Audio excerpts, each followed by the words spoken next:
Shalom shalom, turabasuhuje mu izina ry'umwami Yesu. Kubw'ubu buntu tubonye bwo gusangira hamwe amakuru meza asenya kandi akubaka, senya ibikwiye gusenywa, ibihome byo gusenywa birasenywa, hanyuma akongera akatwubaka tukaba abantu bashyitse kandi buzuye, tubiheshejwe no kumenya no guhishurirwa ibyadukorewe, byatubayeho, ariko bifite igisobanuro n'umumaro w'iteka ryose. Uyu ni umunsi mwiza tugomba kunguka cyane, kandi turi bukomeze kunguka bidasubirwaho, biturutse mu guhishurirwa neza ibijyanye n'ingaruka zitekerezwa mu buryo buri negatifu, ariko ubwo ni umusaruro, ariko nkoresha ingaruka mu rwego rwo kumvikanisha uburemere bwabyo ko hari ingaruka zo gukiranuka guturuka ku Mana. Icyaha cyabaye urufatiro rw'ibibi byabayeho mu isi, ariko gukiranuka kuje mu isi kwagombaga naho kuzana ubundi buzima bushya, ndetse kukagira ingaruka zako cyangwa ibiguherekeza. Ingorane zabaye ko abantu bakomeje kugundira ibyabaye byarangiye kera, bareka kwakira ibishya no kumenya ibishya, kandi by'umwihariko hano ndi kuvuga ku bazi ko hari ibishya byaje, ibishya bihiniwe mu muntu umwe witwa Yesu Kristo, umukiza w'isi yose, wazanye ibishya akuyeho ibya kera. Yagira ngo bye kuba imvugo n'inyito gusa yuko yabikoze, ahubwo hagaragara ingaruka zitagira umupaka zizakomeza gukurikirana icyo gikorwa yakoze rimwe kugeza iteka ryose. Niba igicumuro cy'umwe cyaragize imbaraga ku bantu benshi cyangwa bose, hanyuma se ugukiranuka kumwe kuki kutaba ugukurikirana ndetse kugira n'ingaruka ku bandi benshi, by'umwihariko ku bakumenya? Iki nicyo turi kuganira rero, dusobanura ko hagomba kubaho inkurikizi zo gukiranuka kurusha gutekereza inkurikizi z'icyaha kitakihari, ugereranyije n'imirimo ibiri, uwakozwe na Adamu n'uwakozwe na Kristo. Uwakozwe na Adamu wangije ibintu byose, uwakozwe na Kristo kariyeri ya Adamu yananiranye, yapfuye, yangiritse, Yesu Kristo arabitunganya byose. Muri uko kubitunganya ndi kuvuga ko bigomba kugira inkurikizi zikomeye cyane ziruta inkurikizi zabayeho ku gihe cya Adamu, kuko Adamu adakomeye kurusha Kristo.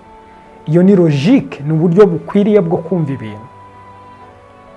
Ukomeye kurusha ni Kristo, kubw'ibyo ingaruka zibimuvaho zigomba kuba zikomeye kuri twe. Ibi ndi kuvuga ngo ikibitera cyangwa igikwiye gutuma bibaho ni consciousness, ni ukubimenya kandi ukabyukira ugashishikarira kumenya ibyo abera bahawe rimwe, bikaba bihagije kugeza iteka ryose, nk'uko Yuda yatwandikiye. Ugukiranuka turi kuvuga hano nk'uko twabonye ubushize ni ugukiranuka guturuka ku Mana. Mwibuke ko mu isezerano rya kera bavuga gukiranuka gushingiye ku mategeko. Niba ugukiranuka gushingiye ku mategeko hari ibyo kwazanaga, ndetse abantu bafite ibyiringiro mu gushaka kubahiriza amategeko batashoboye kubahiriza, ngo ahari babona umugisha uturutse ku Mana nyuma y'uko gukiranuka. Mwibuke ntago abantu bashaka gukiranuka kubera gukiranuka. Abantu benshi besisinga dukiranuka imbere y'Imana kugira ngo bigende gute, kugira ngo tuzabone ijoro, kugira ngo tuzabone umurage, kugira ngo Imana iduhe umugisha, kugira ngo bigende gutya, kugira ngo bigende bitya. Nta nubwo ari gukiranuka kubera ko Imana ibishaka, no ni ugukiranuka kubw'inyungu bumva babona nyuma y'icyo gikorwa cyo bakoze cyitwa gukiranuka.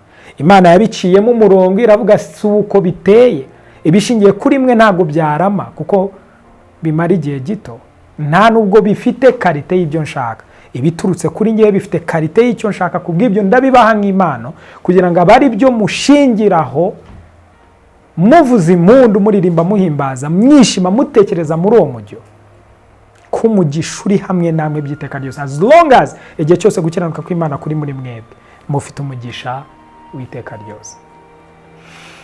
Yesaya yahanuye ibi ngibi mu marenga nanone, avuga ibyo gukiranuka guturuka ku Mana, bivuga muri aya magambo agaragaza ingaruka ndetse n'ibigomba gukurikirana umuntu ufite gukiranuka guturuka ku Uwiteka. Si byari byaranditswe ngo Uwiteka gukiranuka kwacu, bivugwa gutya, ariko byari bitaragaragazwa nk'uko byaje kugaragazwa mu gihe cy'umwami Yesu Kristo. Yesaya igice cya 54 umurongo wa 17 aratubwira ngo ariko nta ntwaro bacuriye kukurwanya izagira icyo gutwara. Abizera benshi bazi iki cyanditswe. Iyi nkuru ibi bintu bishobora kuba bizwi n'abantu benshi. No weapon fashioned against you. Nta ntwaro bacuriye kukurwanya. One, of course birumvikana ko bayicuze cyangwa bayicura. Saravuga ngo kuba warumvisha amakuru yuko hari umuntu ufite intwaro ari gucura ugufitiye gahunda mbi, aravuga ibyo si ikibazo. Nta ntwaro bacuriye kukurwanya. Wewe barayicuze, ariko kuba barayicuze nyine ntacyo bivuze, nta kizagutwara. Aravuga ngo kandi ururimi rwose ruzahagurukira kukuburanya uzarutsinda. Waho bibibaho ko umuntu ahagurukira kukuburanya kandi akurenganya, aravuga n'ukuri uzarutsinda. Hano hari garante ebyiri. One, iya mbere iravuga ngo intwaro yose izacurwa kukurwanya, yabikoresheje amagambo, yabikoresheje yaba mu buryo bwose, yaba mu mwuka, mu mubiri, buryo bwose, cyaba cyose kikurwanya icyo ari cyo cyose. Izi impamvu tutabitindaho nuko tuzi ukuri. Hari umutuzo n'amahoro azanwa no kumenya, ku buryo uba uri muri absolute authority, ubutware bwuzuye, ku buryo ntacyo urwana nacyo kuko uzuriwe naho uri. Saratubwira ngo ariko nta ntwaro bacuriye kurwanya izagira ikigutwara, kandi ururimi rwose ruzaguhagurukira kukuburanya uzarutsinda. Ururimi rwose ruzahaguruka kukuburanya uzarutsinda. Ugomba gutsinda ururimi rwose, kandi ntabwo ari kuvuga hano ngo ndagutsinze wa rurimi we ndagutsinze oya. Aravuga ngo ibi ni ingaruka. Wait, ubyumve neza, ibi ni ingaruka. Hano ari kuvuga ngo dore uko bizagenda. Intwaro bacuze kurwanya, ntabwo uzajya uvuga ngo intwaro zose bancuriye kurwanya ndabananije. Wapi?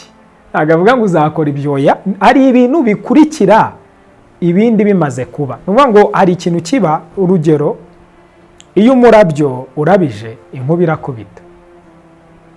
So nago nuko bigenda.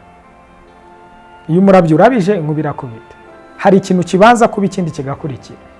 So ntabwo ari kuvuga ngo turwane dutangire dusenge tuvuge ngo nta ntwaro yacu, ntabwo ari aho ngaho ari kuduhamagariro ya. Ari kutubwira ngo maze mwumve intwaro zo zacujwe cyangwa ziri gucurwa n'indimi zose zishaka kubarwanya no kukuburanya uzazitsinda ute? Wait, ngo ruzaguhagurukira kukuburanya uzarutsinda gute? Ibyo nibyo murage w'abagaragu b'Uwiteka. In the first place ndagira ngo murebe ko uyu awita ngo n'umurage w'abagaragu b'Uwiteka. So iyo ufite umurage ushingiye kuri uwo waraze, ahisemo kukuraga.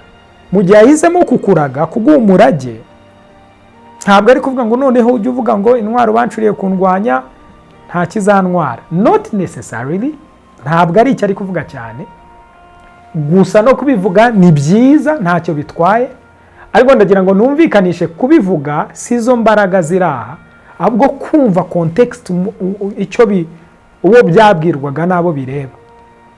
Kuyu ni umurage. Ibyo nibyo umurage w'abagaragu b'Uwiteka, kandi uko niko gukiranuka kwabo guturuka hondi, niko Uwiteka avuga. Mu Kinyarwanda baratubwiye ngo kandi uko niko gukiranuka kwabo guturuka hondi. Icyambere baratubwiye ngo uyu ni umurage wabo Uwiteka. Uyu ni umurage.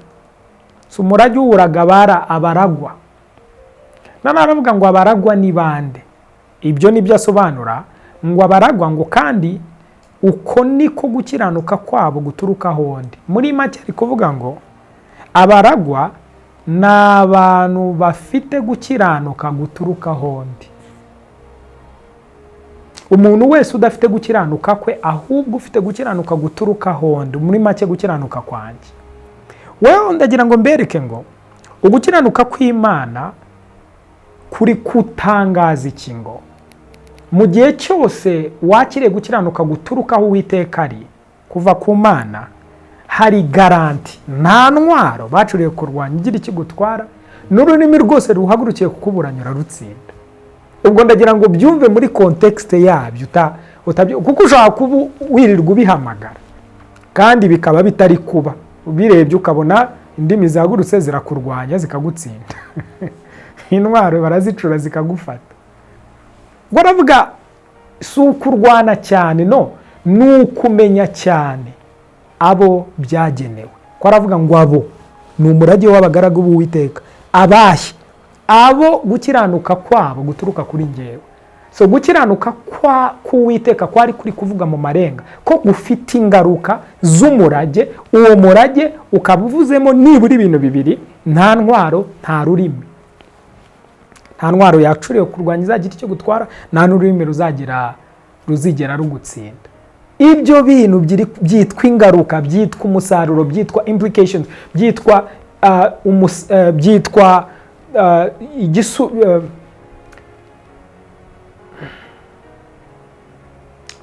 umugisha w'uko ufite gukiranuka guturuka ku Mana. So mwumva, igikomeye si intwaro bacura, igikomeye si ururimi rukurwanya, igikomeye si n'uwo murage, igikomeye ni ukumva uwo murage. Uwo murage ni ugukiranuka guturuka ku Uwiteka. Nk'uko Aburahamu yaguhawe akakubona kukamukorera, uku niko ndi kuvuga ni gukiranuka kuva ku Uwiteka, niko rwo rufatiro rw'ibindi. Iki kintu I pray ngo ucyumve mu buremere bwacyo, kuko ni agakiza. Ubu ni ubutumwa bwiza, ni inkuru nziza. Ubutumwa bwiza bukubwira ibyabaye, hari kubwira hari gukiranuka kutaguturukaho, guturuka ku Mana. Kandi uko gukiranuka guturuka ku Mana gufite inkurikizi. Si inkurikizi zako ni izihe? Nta ntwaro bacuriye kurwanya izagira ikigutwara. You can rest in. Ushobora guturiza muri ayo makuru kurusha the steering up, kurusha kubyuka ngo urwane uhangane. Uribona, hari ibintu bibiri: ushobora guhaguruka ugahangana kubera ubwoba, cyangwa ukaruhukira mu makuru y'ukuri. So icyo abantu benshi bazi iyo ntambara, guhaguruka ukarwana ugahangana n'ibintu, intwaro bacuye kurwanya, guhaguruka ukarwana n'indimi zikurwanya, kurusha kuruhukira muri uko kuri. So imbaraga zo kuruhukira mu kuri kuri we naho uri ziruta cyane izo wakoresha uri guhangana n'ibyo udafite n'urufatiro aho uhagaze. Ibi bintu ni ibintu bitangaje. Nayo mpamvu atari spiritual warfare Imana iduhamagara kuza kurwana n'ibintu tutazi, ahubwo iri kutubwira ngo nimumenya neza ibyo muzi, nimubimenya neza, rest into it, mubiruhukiremo, mubiturizemo, mubigumisheho umutima, mubigumisheho ibitekerezo byanyu, mubigumishe mu mitima yanyu, mubari ibyo mubona, abari ibyo mwibwira.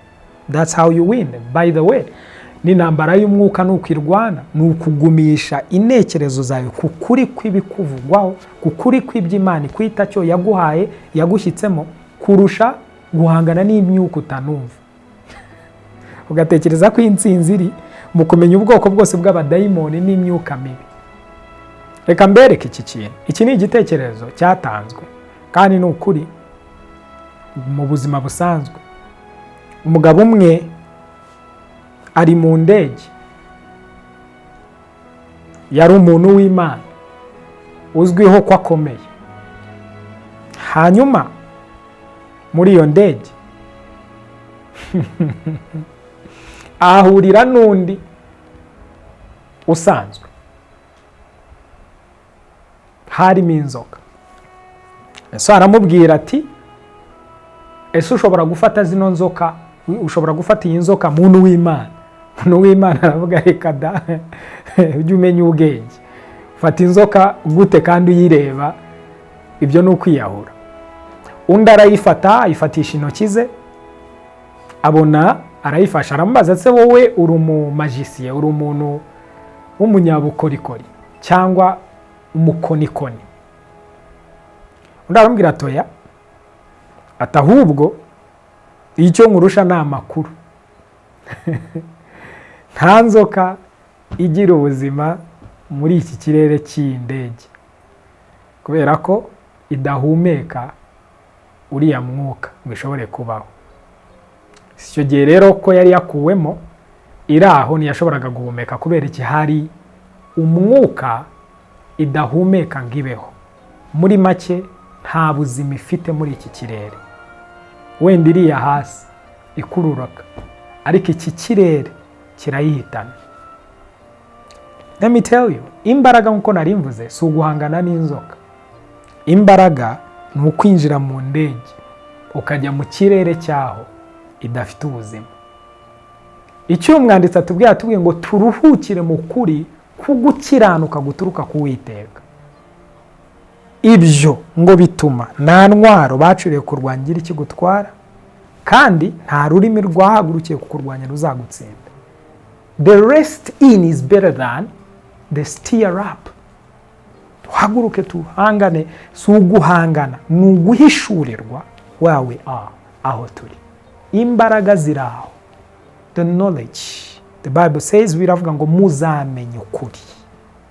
Muzamenye ukuri. Maze kubabature kuki ku kinyoma, kubabature ku bwoba, kubabature ku kutamenya, kubabature kwitiranya ibintu uko bitari.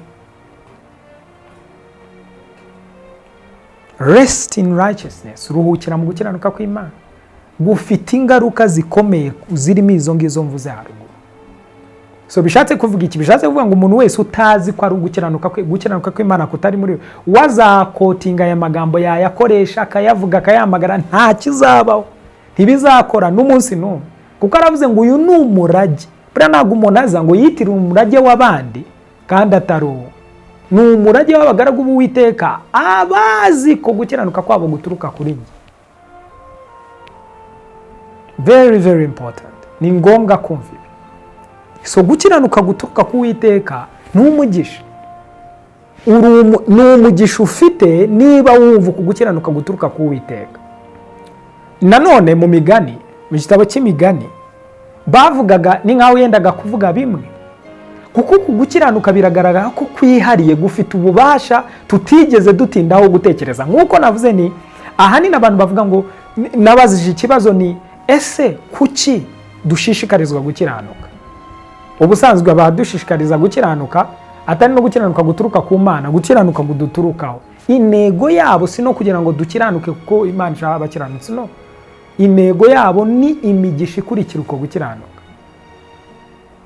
But then Imana ikavuga none mukeneye kongera kurwana no gushaka gukiranuka. Gukiranuka kuje kubashaka.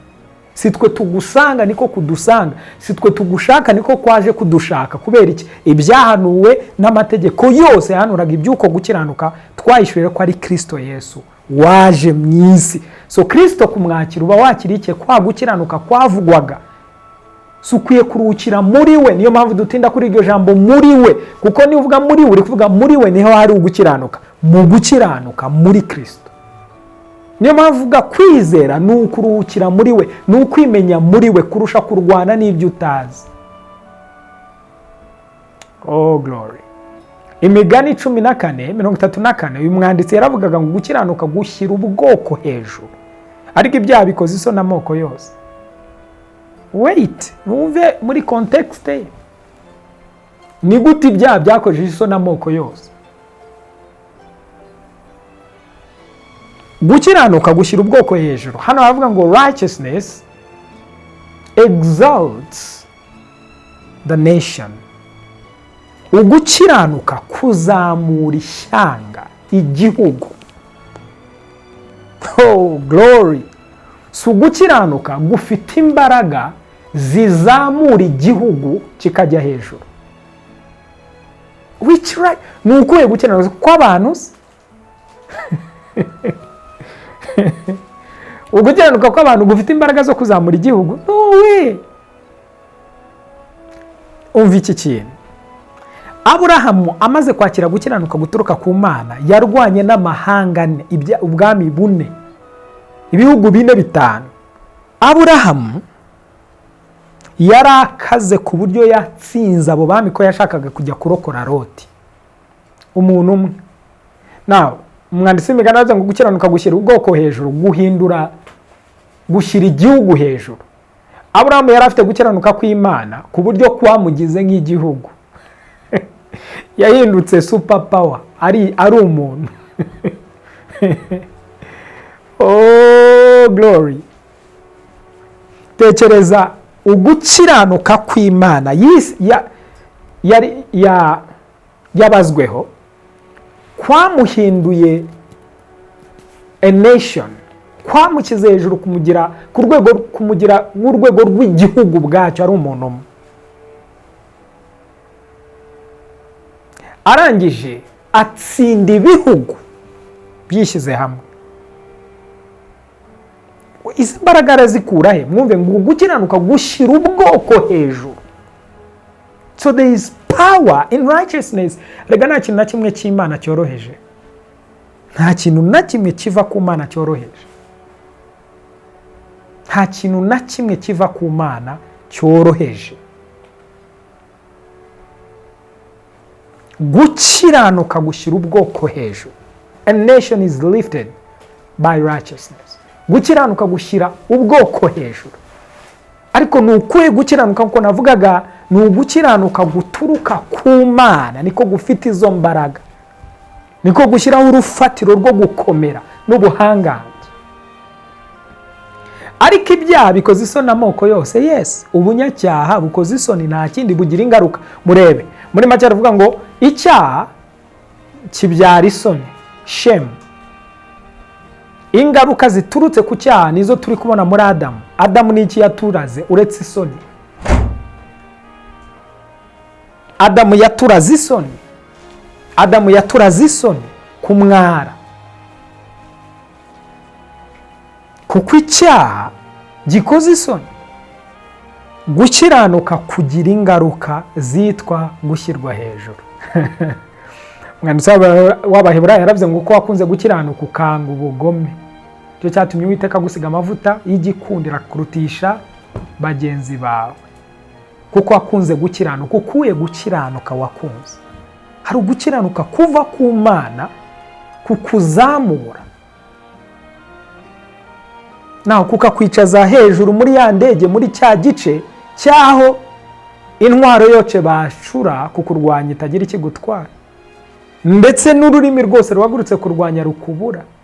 Kuko urwego washyizemo ruhanitse hitwa muri Kristo, ku gasongero ko mu dusengero twose tubaho. Gukiranuka gushyira ubwoko, a whole nation, igihugu. So bishatse kuvuga namwe murebe mu isezerano rya muribuka igihe haje inkuru mu gice cya 18-19 cy'itangiriro aho Loti yari ari Sodomo ni Gomora. Hanyuma Imana ikavuga ngo nibona abakiranutsi babiri cyangwa abakiranutsi 10, ngira ngo niho yagarukiye Aburahamu, yagiye amanuka avuga kuva kuri 50. Imana yo yaravugaga ngo haramutse hari abakiranutsi bangana gutyo birahagije ko igihugu cyose cyakira.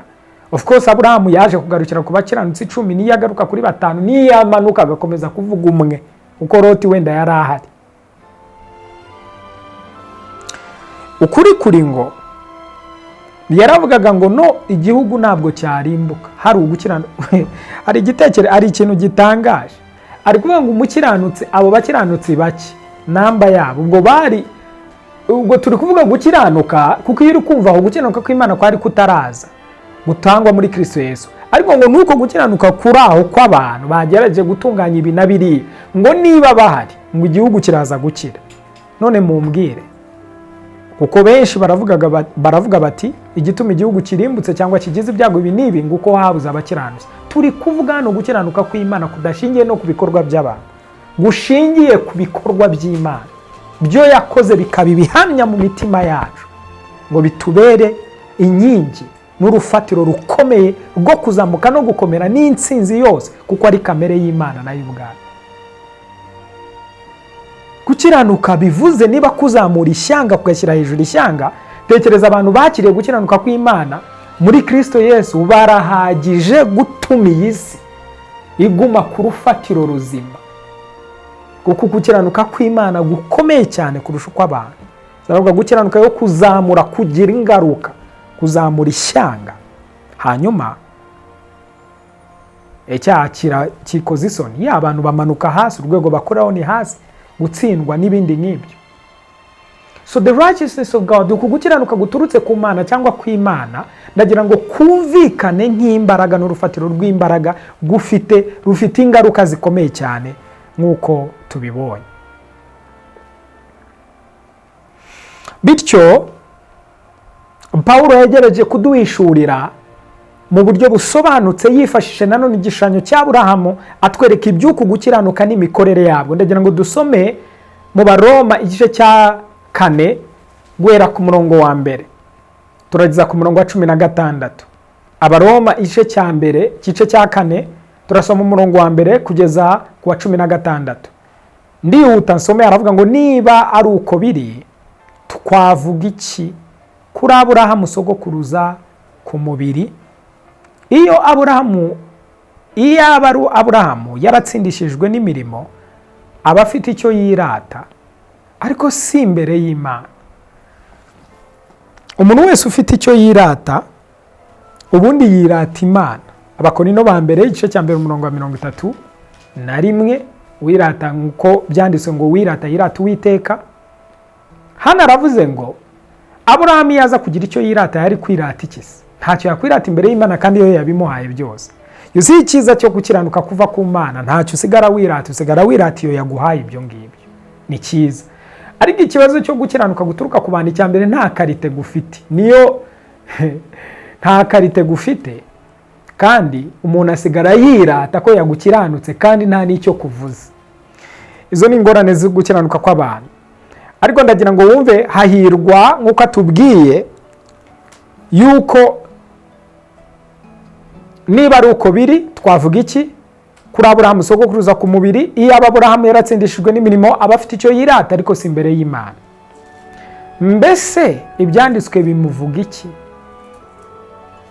Ntibivuga ngo Aburahamu yizeye Imana bikamuhanizwa no gukiranuka? Aburahamu yizeye Imana bimuhaniza no gukiranuka. Agira ngo iki cyanditswe twarakibonye. Yizeye Imana and it was imputed upon him to be the righteous of God. Byamushyizweho, byamubazweho. It was counted upon him. Byamubazweho, byamushyizweho. Uyu ni Aburahamu wabazweho gukiranuka. Ngo bikamuhanizwa no gukiranuka, nyamara ukora ibihembo bye ntibimuhwanira no guherwa ubuntu, ahubwo abyita ubwishyu. Muribuka Imana imubwira ngo nzakugororera? Kukugororera umuntu wamaze gukora ugiye kumugororera. Hano aravuga no, cyagihe Imana ijya kumumugisha yarayizeye bimuhaniza no gukiranuka.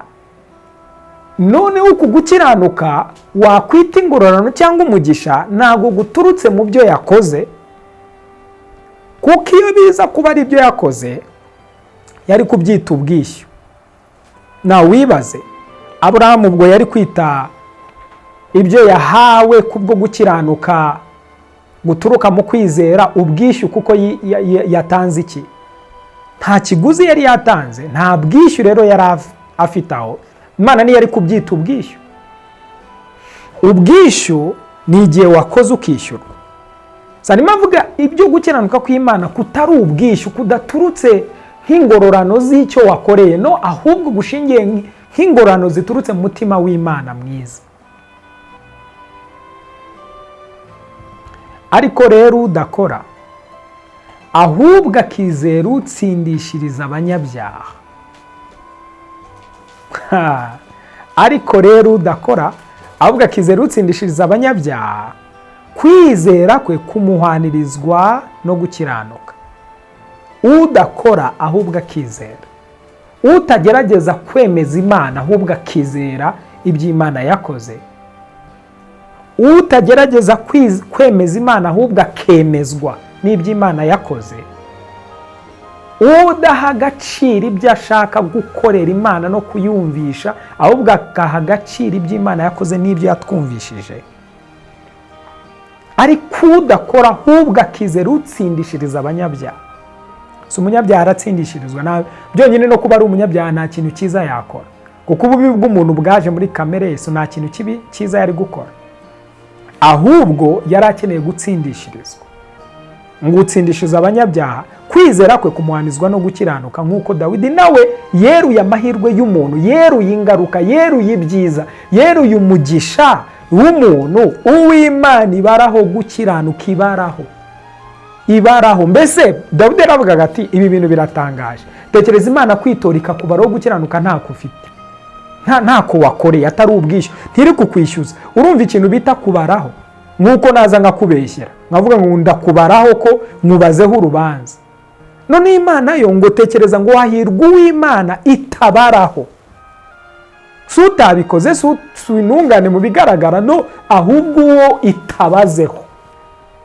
Oh glory, gukiranirwa, ngo ahubwo wibazeho gukiranuka. Uw'Imana ibaraho gukiranuka atabiheshejwe n'imirimo. Kubarwaho gukiranuka utabiheshejwe n'imirimo, nge wenda sinacyo ndi gutindaho cyane gushaka kwerekana ko hari ugukiranuka tudaheshwa n'imirimo. Ndi gushaka kukwereka ingaruka, benefits, umugisha, umumaro, inyungu, byose bishyire hamwe uko wabitekereza. Ariko Dawidi we yaravugaga hahirwa, hahirwa uwo muntu arahirwa. Dawidi yaravugaga ngo nawe yeruye amahirwe y'umuntu uw'Imana ibaraho gukiranuka atabiheshejwe n'imirimo, ati hahirwa bababarirwa ibicumuro byabo kandi ibyaha byabo bigatwikirwa. Hahirwa Uwiteka, umuntu Uwiteka atazabaraho icyaha. Oh my goodness, my goodness.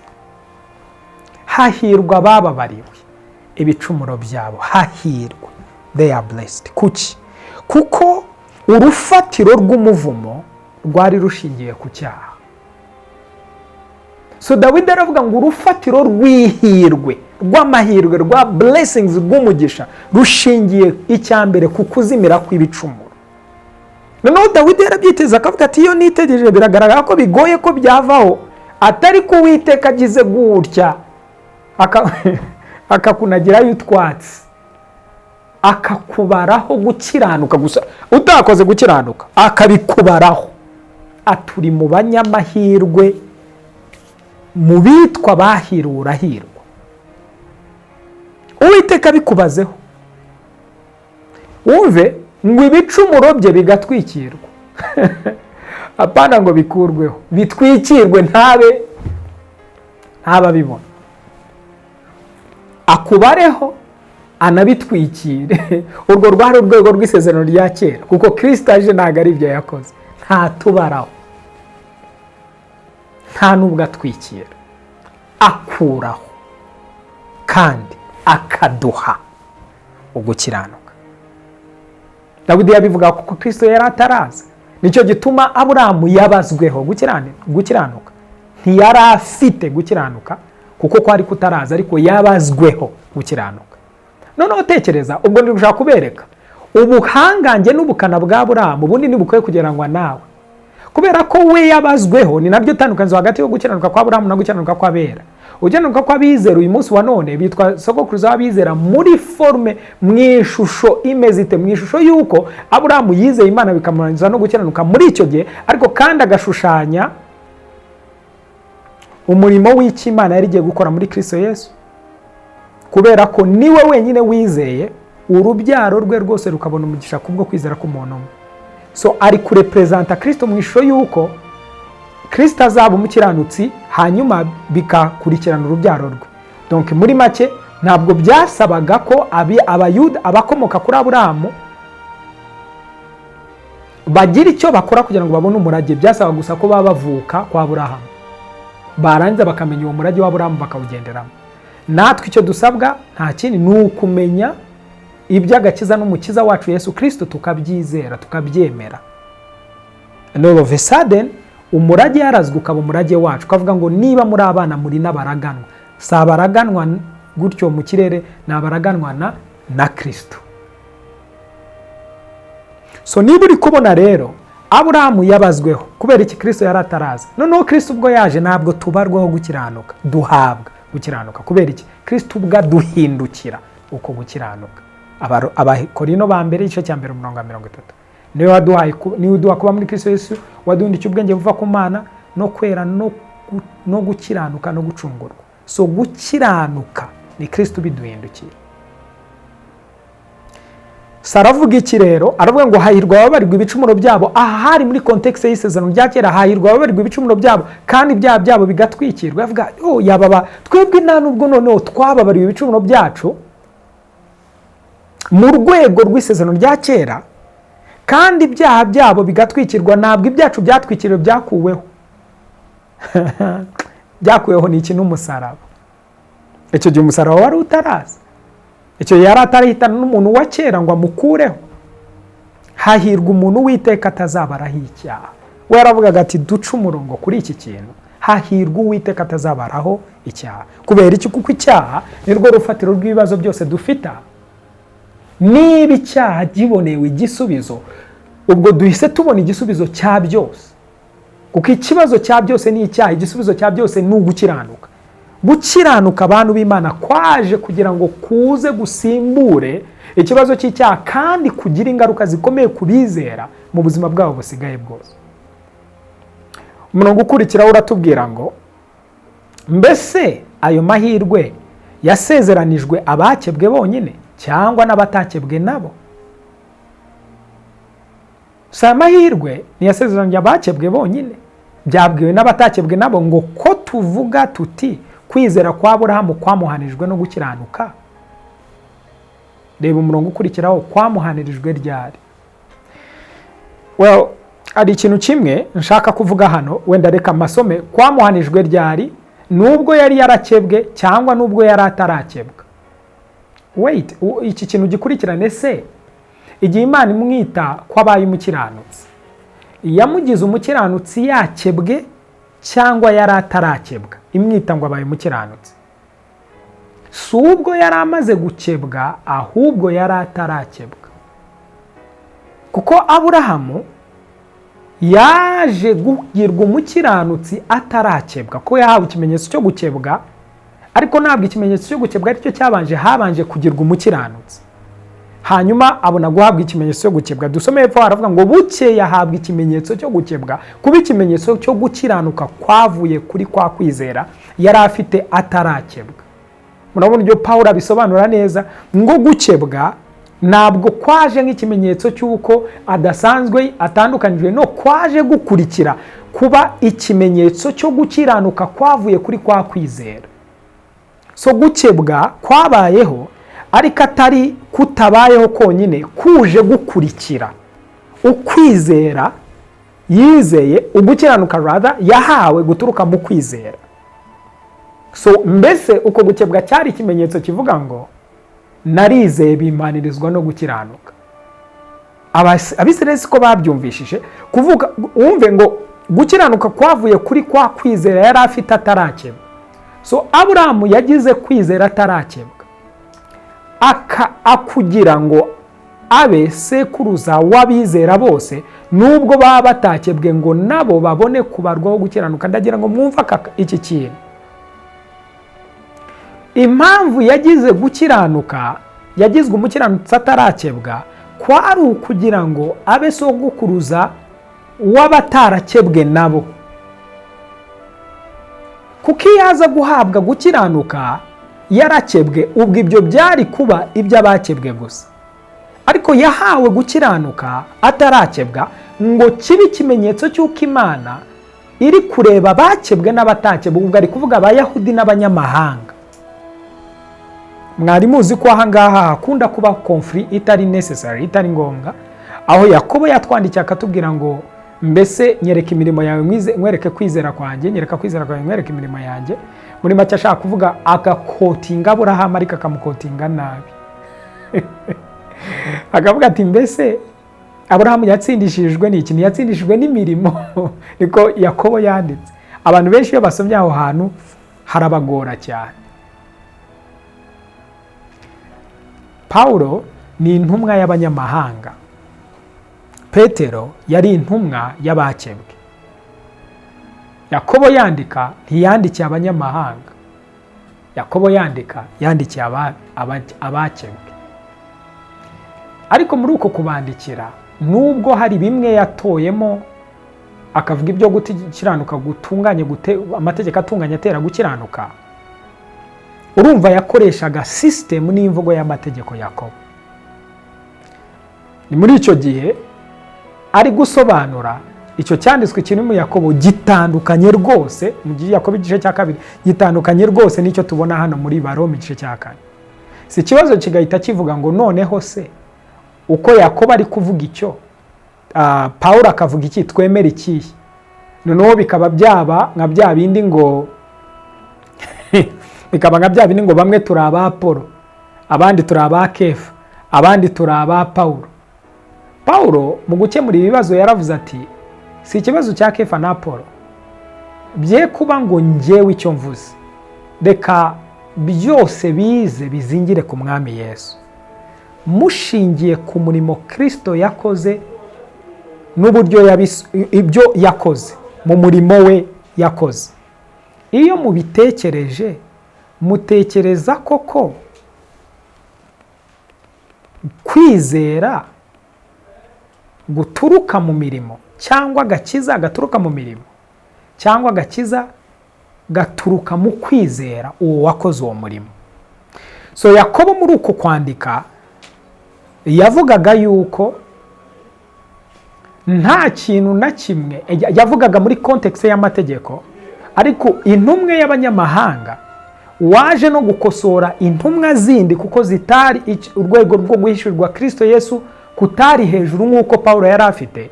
Ibyo tubibona mu rwego rwandiko rwa kabiri rwa Petero mu gice cya 3 ahereye ku murongo wa 15 kumanura, ubwo yavugaga ko Pawulo yahawe ubwenge ndetse ko mu nzandiko ze yavugaga iby'agakiza arekomanda Paul. Nibwo bwa mbere tubona umwanditsi umwe arekomanda undi muri Bibiliya.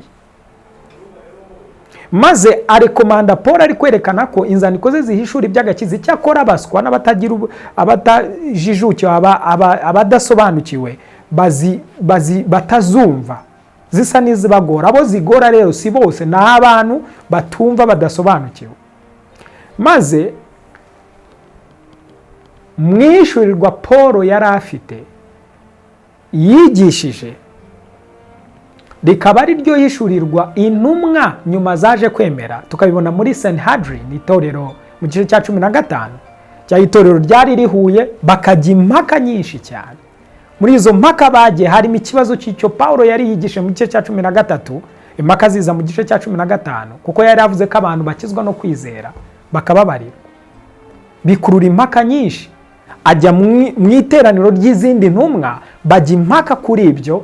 Petero ahaguruka avuga iki mu gice cya 15:7, ahamya neza ko ibyo Pawulo avuga ari byo kuri, ko abantu bakwiye bose guhindura imyumvire yabo bakareba ibyo Pawulo ari kwigisha, kuko bihishura Kristo muri dimension ya wa wundi wapfuye akazu kuri muri twebwe, utari wa wundi w'umuyuda uri limite mu buryo bw'umubiri nk'uwo ba Pawulo ba Yakobo bari bazi.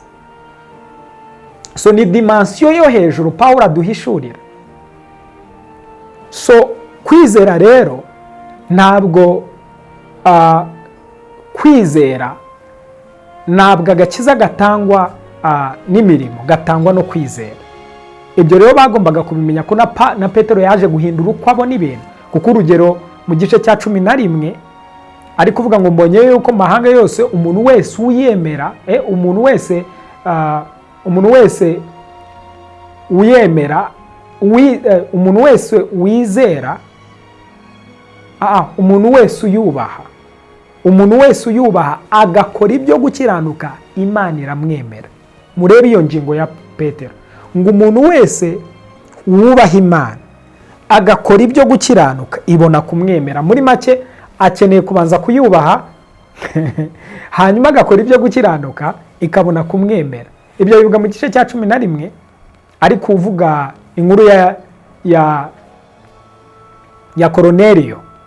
Ariko mu gice cya 15 abisu arahindura akavuga ati, reka da, kuki twikoreza imitwaro basogokuruza batigeze bikorera, kuki tuyifata ngo tuyikoreza aba bantu?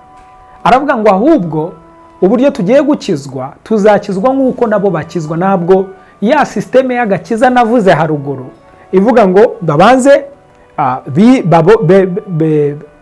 bayubahe bakora ibyo gukiranuka ibone kubemera. No, yabemeye n'ibyo bintu byose bitarabaho, yabemeye bataranayemera, yabakiriye bakiri babi, yabapfiriye bakiri abanyabyaha. Ntabwo aribo babanje kuyemera ngo ibone kubemera.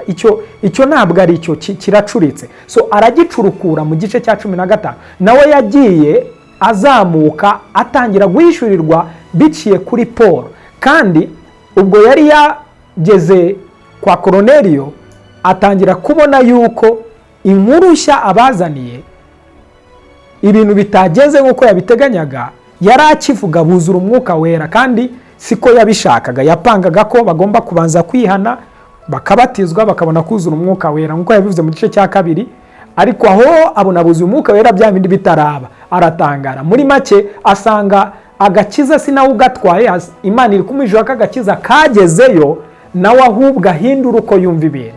So bakundwa, ibyo ndi kuvuga ni iki? Ndi kwerekana ngo Paulo arangije aza nk'intumwa ya nyuma ya 13 rather, kuko hari intumwa 12 zagendanye na Yesu, ariko Paulo ntiyigeze agenda na Yesu. Arahamagarwa, atangira guhishura Kristo mu buryo bwihariye, avuga ku banyamahanga n'abayuda nabo, ndetse n'intumwa ziza kwiga byinshi ku bijyanye n'ibyo Paulo yahishuraga, bakamuhamya bakamurekomanda nk'intumwa isobanutse kandi ibyivuga ari ukuri kwahishuwe.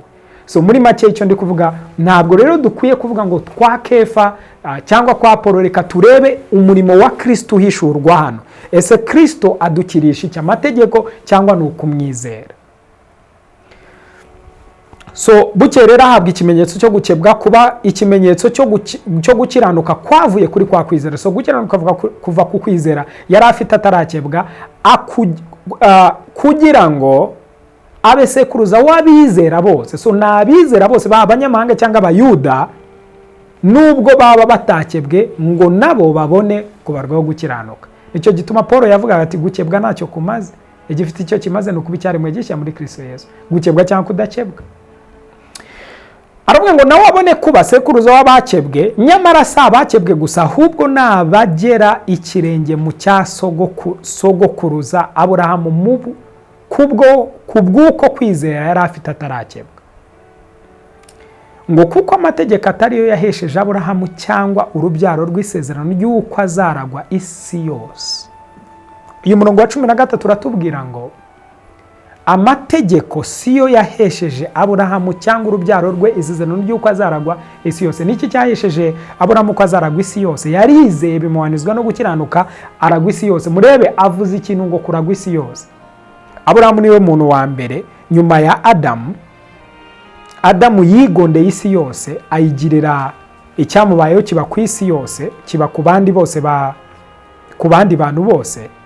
Ariko Aburahamu niwe wenyine amaze kwakira gukiranuka kuva ku Mana.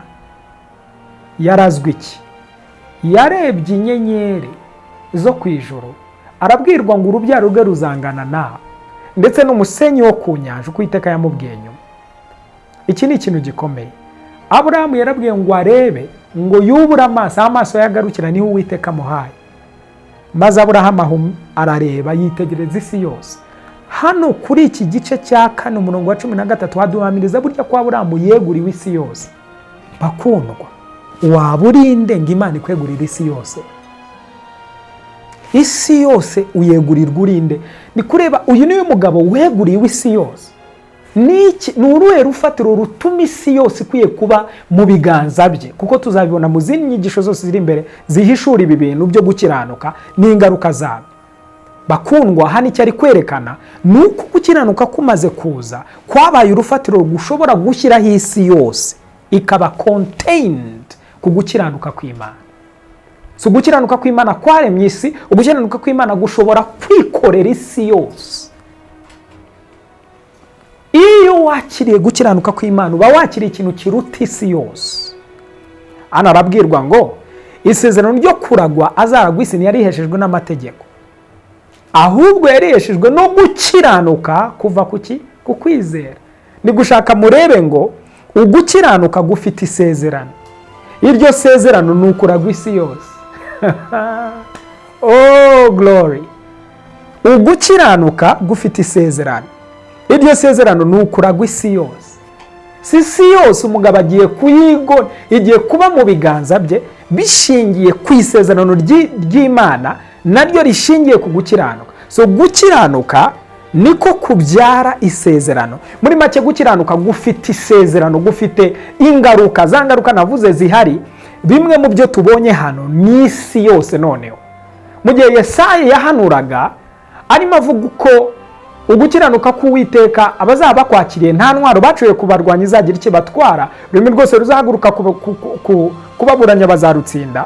Umwanditsi w'imigani atangira kuvuga ibyo gukiranuka uburyo kuzamura ishyanga kukagira igihugu hejuru, uburyo umuntu umwe Aburahamu yashoboraga kwigondera ibihugu byose akabitsinda kubera gukiranuka. Ni kugira ngo murebe urufatiro rw'ibi byose si imbaraga za Aburahamu, si ubwenge bwa Aburahamu, si ubuhanga bwa Aburahamu, bishingiye ku kintu cyitwa gukiranuka kuva ku kwizera. Gukiranuka kuva ku kwizera ni ikintu gikomeye. Ufite asset, ufite intwaro. Niba ufite murebe mu ntwaro zose z'Imana zivugwa mu Baheburayo, zivugwa mu ba Efesi igice cya 6, habamo intwaro yitwa gukiranuka. Gukiranuka ni kuvugwamo, mutwaye no gukiranuka. Gukiranuka ni intwari, it's a weapon. Kuba ufite gukiranuka guturuka kuri Kristo, it's a weapon, ni intwari ikomeye ufite ukwiye kuba wishimiramo.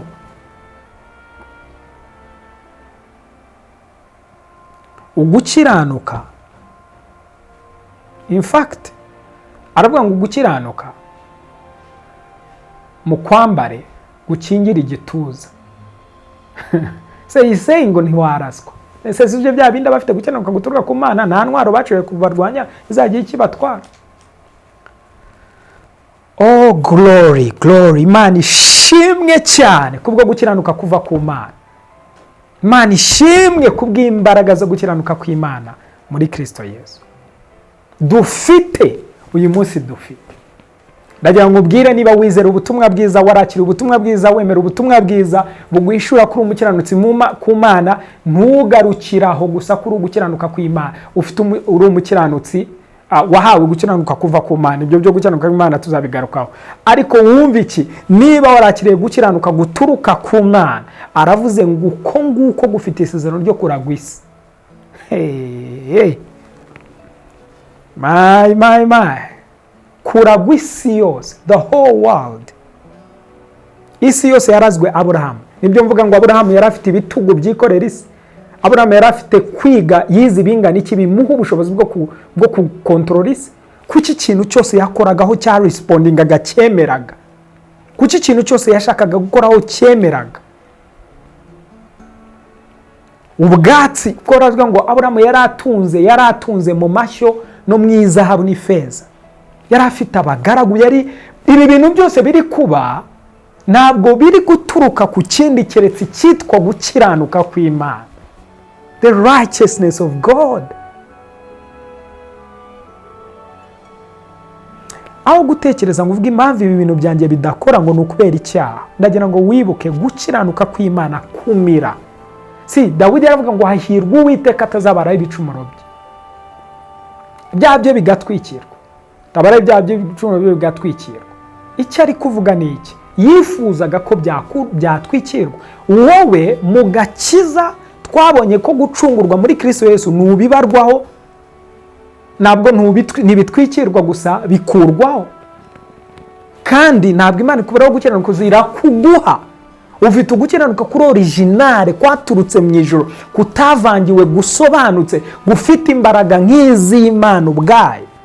You are as righteous as God is. Ukiranuka nk'uko Imana ikiranuka. Imagine ufite iyo mpano yo gukiranuka nk'iyi Imana ifite.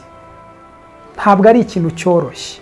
Imana ikontrola isi, naho uko gukiranuka ngo kuguhesha umurage kuri iyi si. So gukiranuka kw'Imana ntabwo ari ikintu cyoroshye. It's a blessing. Ni umugisha ufite. You are blessed. Uri umugisha. Ukwiye kubyibwira, ukaririmbuka, ugahimbaza, ukavuga yes I am blessed.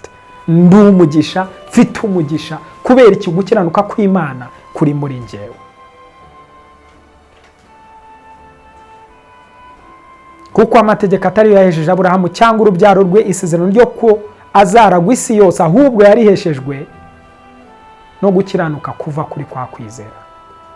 Abiringira amategeko iyo abari bo baragwa, kwizera kuba guhindutse ubusa, n'iryo sezerano naryo riba ripfuye. Mwari muzi ko ubwo isezerano muryumve n'iryo kuragwa isi, n'iryo gukontrola isi, n'iryo kudomina, dominion. Kubera iki dominion ikunda mu gukiranuka? Nuko Adamu yahawe gutwara isi atarakora icyaha, yakoreraga muri dominion mu butware bwose. amaze gukora icyaha atakaza dominion, atakaza ubutware bwose. Now Aburahamu ahawe gukiranuka guturuka ku Mana, asubirana dominion. Dufite ishusho nibura y'umuntu uri kugendera muri dominion mu butware, ariko nawe biri gukora ku rwego runaka kuko gukiranuka kuzuye kutaraza. My God, aravuga noneho muri iyo logique abiringira amategeko y'aba ari bo baragwa. So nta muntu wiringira amategeko uragwa. No wonder hagomba kubaho struggle. Umuvumo ntabwo wavanwaho n'amategeko, no way. Icyakora umarwaho burundu no gukiranuka kw'Imana. Kwizera kuba guhindutse ubusa, n'iryo sezerano naryo rikaba ripfuye. Sezerano rituruka mu kwizera, mu gukiranuka duheshwa no kwizera, rifata cyane iyo nyine ari uko kwizera gushingiye, gukiranuka gushingiye mu kwizera. Ibitari gukiranuka gushingiye mu kwizera, iryo sezerano ngo burya ntabwo barigenewe. Nicyo gituma abantu benshi baba bagerageza reka nkiranuka Imana impumugisha, nkiranuka. Look, you are blessed. Gukiranuka kw'Imana ni ukumenya, hishurirwa gukiranuka kw'Imana mu buzima bwawe ugendera mu mugisha wawe. Hishurirwa gukiranuka kw'Imana mu buzima bwawe utandukane burundu n'umuvumo. Hishurirwa gukiranuka kw'Imana mu buzima bwawe utandukane burundu n'ingaruka zituruka ku cyaha, kubera ko hari ukundi gukiranuka gushya kwahishuwe kwimye kuzima guhari kandi kuri muri wowe. Uko gukiranuka nubwo turi kuvuga gutya nimugire ngo ni virtue gusa, ni umuntu kwitwa Kristo. Kristo muri wowe ni ugukiranuka kw'Imana. Saravuga ibyo bintu ntabwo ari ibintu byoroshye. Isezerano naryo rikaba ripfuye kuko icyo amategeko azana ari umujinya. Yuzi amategeko azana umujinya. Ibyo byo twabisubiramo hirya no hino tukabona ko amategeko azana umujinya, ntabwo azana agakiza nkuko Yakobo yavugaga, ahubwo azana umujinya. Ariko aho amategeko atari nta gicumuro kihaba. Well, abiringira nta gicumuro kihaba. Murebe uyu murongo ukurikiraho wa nyuma. Nicyo gituma soreza aha, nicyo gituma byose biheshwa no kwizera. Byose bivuze ikigereranyo cy'ibintu byose nta na kimwe kivuyemo. Byose biheshwa no kwizera. Bya bindi byose Adam yangije n'ingaruka zabyo biheshwa no kwizera. Waye ko iyo twizeye duhabwa gukiranuka, noneho bya bintu byose bikagaruka noneho ku yindi dimension, ku rwego rurutana rwa rundi rwa mbere rwa Adamu yakoreye hatarakora icyaha. Nicyo gituma byose biheshwa no kwizera. Ndagira ngo umenye ibi bakundwa, mumenye ibi. Ntabwo biheshwa nuko hari ahantu witwaye nabi nicyo gituma utatera imbere, nicyo gituma ibintu bitaba. Ikuremo iyo mitekerereze, anga iyo imyumvire mishya iravuga ngo byose biheshwa no kwizera. It's about your faith in Christ. Kwemera ibyagukorewe muri Kristo Yesu, ugaheshwa byose wari warambuwe na Adamu, ukabiheshwa na Kristo byose nta na kimwe kivuyemo. Ngo nicyo gituma, iyo ni conclusion, uwo ni umwanzuro. Nyuma yuko tubonye ibyo byose aravuze noneho nicyo gituma byose biheshwa no kwizera ngo bibe by'ubuntu. Iryo sezerano rihe ryo kuragwa isi yose ribona uko rikomerezwa urubyaro rwose nawe urimo. Navuze ngo Imana igutekerezaho ibintu bikomeye. Wowe uri kubimanura hasi, ariko Imana igutekerezaho ibintu bikomeye. Tekereza kuvuga ngo buri wese muri abo bizera ngo babone iryo sezerano ryo kuragwa isi. There's enough for all of us. Hari bihagije kuri twebwe twese. Ukuragwa isi kandi bishatse kuvuga ngo urayidomina ku buryo nta ntwaro baciye kurwanya igira ikigutwara, ururimi ruhagurutse kurwanya rugatsindwa, ukazamurwa nk'ishyanga rikomeye, ugatsinda abami n'abandi b'ubusa, umugisha impande zose. Byose bishingiye ngo kugukiranuka kw'Imana muri Kristo Yesu. Ufite ingaruka zo gukiranuka kw'Imana, umusaruro, inyungu, umugisha, imbaraga zabyo byose. Nyamara si urw'abakomeza amategeko gusa, ahubwo n'urw'abafite kwizera kwa Aburahamu, ari we sogokuruza wa twese. Kwa Aburahamu, urwo kwizera kwa Aburahamu ari kutubwira ni ukuye, ni igihe yizeye bimuhanizwa no gukiranuka. Twe nitwizera ngo biduhanizwe no gukiranuka gusa, no, aduhindukira ugukiranuka kuva ku Mana. aduhindukira ugukiranuka kuva ku Mana. Niba waramenye gukiranuka kwawe guturuka muri Kristo Yesu ukaba ubihishurirwa, ndagira ngo nkubwire ngo ufite icy'ubutunzi gikomeye. Benshi mu bizera baritonda bakajya bavuga Mana uzamumugisha ryari, Imana wampaye umugisha. Imana iri kuguha umugisha iguhishurira ibi. Wari uzi ko umwe mu mugisha ari ihishurirwa, guhishurirwa ibyo ufite nabyo ni umugisha. God has blessed you. Data yaraguhaye umugisha, mbese ari kugukangura avuga mwana wanjye kanguka, I have seriously abundantly blessed you.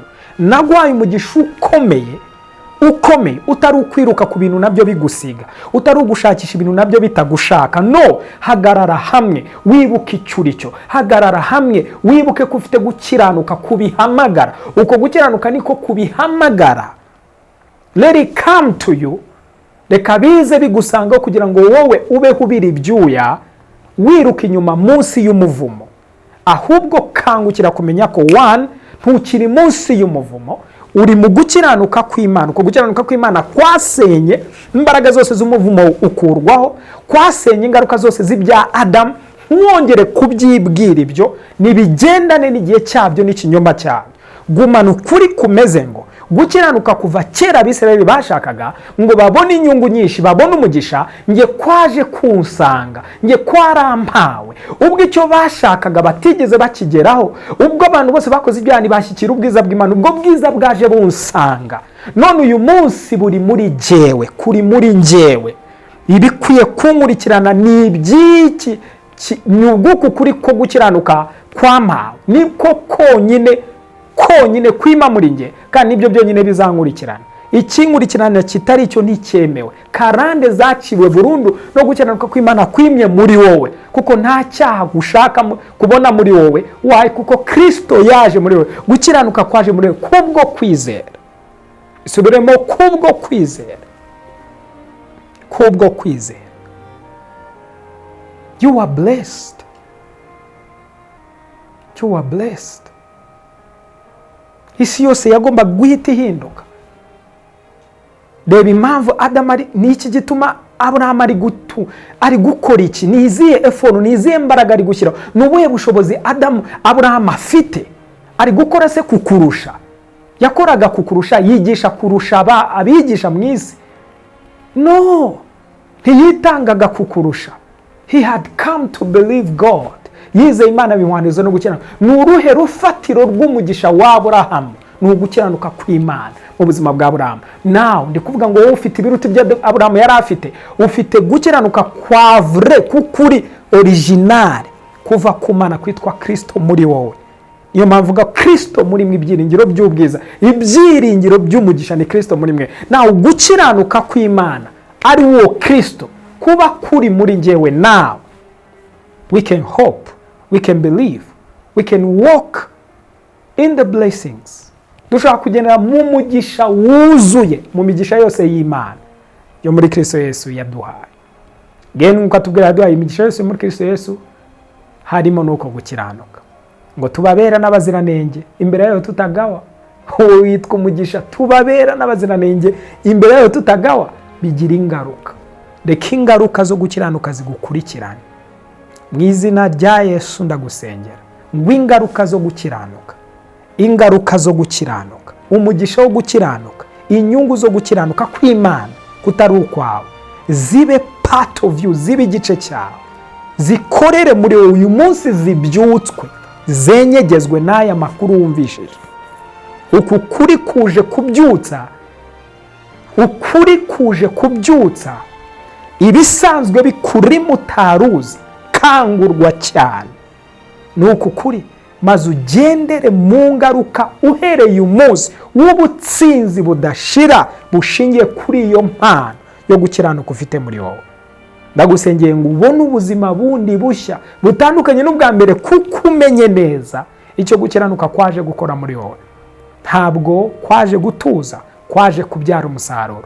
Uwo musaruro uba ugikorwaho, uwubone uwugenderemo mu izina rya Yesu Kristo. Amen.